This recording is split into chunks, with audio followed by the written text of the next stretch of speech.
हमारे चैनल सूरत गुरुकुल को सब्सक्राइब करना ना भूलें और बेल आइकन पे क्लिक करें।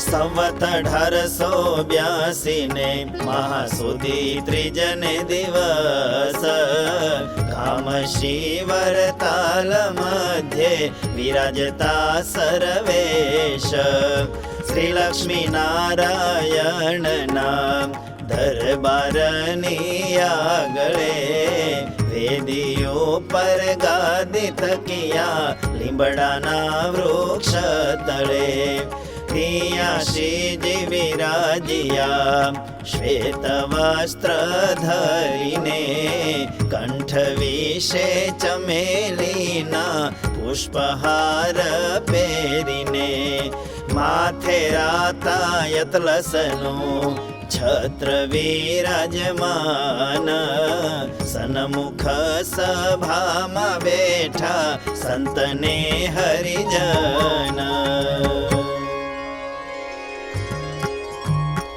पूछे संतने प्रश्न हरिराय रे रजो गुण थी काम उपजाय रे तमो गुण थी क्रोध लोभ थाय रे माटे कामादीनु बीजन रे रे एवू एक साधन कयु होय रे त्यारे शुकानंद स्वामी कहाय रे જ્યારે નિર્વિકલ્પ સમાધિ થાય રે અને જ્યારે આત્મદર્શન થાય રે ત્યારે તેના હૃદયમાં જે હોય રે કામાદિકનું બીજ બળી જાય રે પછી મહારાજે આશંકા કરી રે શિવ બ્રહ્માને શૃંગી ઋષિ વળી રે પરાશર ને નારદ વિભૂતિ રે નિર્વિકલ્પ સમાધિ તે શુનોતી રે જે કામે વિક્ષેપને પામતા રે એ તો સર્વે સમાધિ વાળા હતા રે તોય પણ ઇન્દ્રિયો તણી વૃત્તિ રે તે તો જ્યારે અનુલોમ થઈતી રે ત્યારે કામાદે દોષે કરીને અરે વિક્ષેપને પામ્યા તે જન સોય રે માટે તમે જે ઉત્તર કહે તે રે થયો નહીં ઉત્તર તેવી રીતે રે નિર્વિકલ્પ સમાધિ વિશે જાય રે ત્યારે નાની નિર્વિકાર રેવાય રે તેમાં જ અજ્ઞાની સુષુપ્તિને વિશે રે નિર્વિકારપણે થઈ રહે છે રે અને ઇન્દ્રિયો તણી જે વૃત્તિ રે તે તો જ્યારે અનુલોમ જ થતી રે ત્યારે તો જ્ઞાની અજ્ઞાની એ બેય રે કામાદિકે વિક્ષેપને પમાય રે એમાં તો જ્ઞાની અજ્ઞાની નો કાંઈ રે વિશેષ તે જણાતો હોય નહીં રે માટે ઉત્તર કરો બીજા પુની રે ત્યારે ગોપાળ સ્વામી મુક્ત મુનિ રે નિત્યાનંદ જે દેવાનંદ સ્વામી રે એહ સર્વે મળી સંત નિષ્કામી રે જેવું ભાસ્યું તેવું તે મને કહ્યું રે પણ કેથી સમાધાન ન થયું રે પછી શ્રીજી મહારાજ બોલતા રે જેમાં જનક તેવી દેહી હતા રે તે તો પ્રવૃત્તિ માર્ગમાં રહેતા રે તોયા પણ તે નિર્વિકાર હતા રે અને જ્યારે જનકની સભામાં રે આવી સન્યાસીની નામે સુલભ રે ત્યારે સુલભાને રાજા ઉચરે રે ચિત્ત મોહ પમડાનું તું કરે રે. પણ ગુરુ જે પંચશીખ ઋષિ રે, તેની કૃપા થકી તે હું રાજર્ષિ રે. સાંખ્ય ને યોગ એ બેઉ મત રે, તેને અનુસરો છું હું સાક્ષાત રે.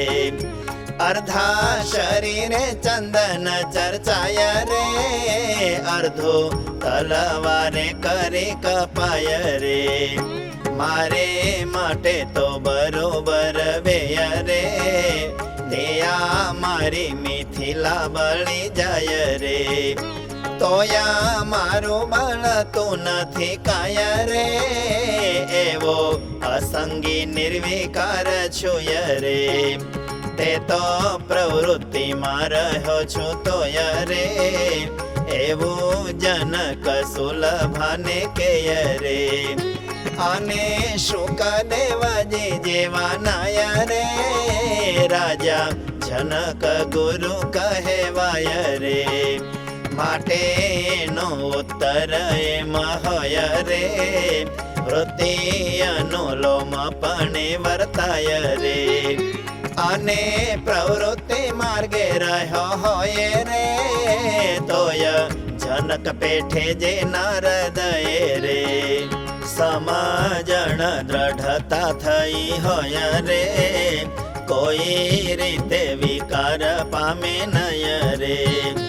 અને જેને જેવું જાણવું જોઈએ રે, તેવું યથાર્થ તે જાણવું હોય રે.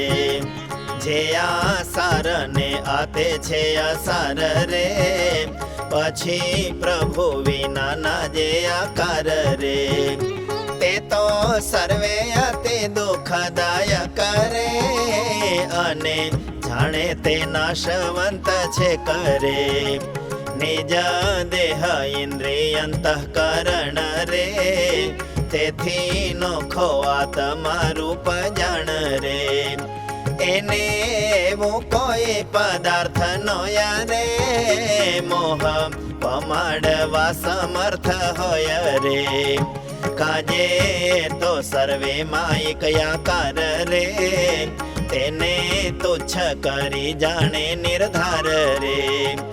એવી રીતે જેના અંતર માયા રે, સમજણની ઘેડ બેઠી હોય રે. તેની ઇન્દ્રિય પ્રવૃત્તિ માર્ગ વિશે રે, અનુલોમ પણ વર્તતી હશે રે. તોયા પણ તે કામાદિ કે કરી રે, ક્ષોભને તો ન જ પામે તે જરી રે. એવો હરિભક્ત તે ત્યાગી હોય રે, અથવા તો તે ગ્રહસ્થ જ હોય રે. તોયા પણ તેના હૃદયમાંથી રે, નાશ પામી જાય બીજ કામાદિ રે. અને એવો જે હોય તે જ સર્વ રે, હરિભક્તમાં શ્રેષ્ઠ છે વૈષ્ણવ રે. માટે ત્યાગી ગૃહીનો મેળ નથી રે, સમજણ મોટી તે મોટો સૌથી રે. શિવ બ્રહ્માદિકમાં ખોટ કહી રે, તે તો આવી રીતે જ કહી રહી રે. કેટલાકને વિશે આવી રીતે રે, સમજણમાં કસર રહે તે રે. કેટલાકને આવી સમજણ હોય રે, પણ દેશ કાળાદિ ભૂંડા થાય રે. તેને યોગે કરીને તેને વિશે રે, કામાદિક રૂપ ખોટ કહે છે રે. માટે જેને આવી સમજણ ઠરે રે, તોયા પણ તેને કોઈ પ્રકારે રે. કુસંગ તો ક્યારે કરવો નહીં રે, એ જે સિદ્ધાંત વાર્તા તે કહી રે. કુસંગ તો ક્યારે કરવો નહીં રે, એ જે સિદ્ધાંત વાર્તા તે કહી રે. इति श्री सहजानंद स्वामी प्रबोधिते अध्यात्मशास्त्रे श्रीवचनामृत सद्ग्रन्थे वडताल प्रकरणे जनकस्य अवबोधो नाम 20तमं वचनामृतम्।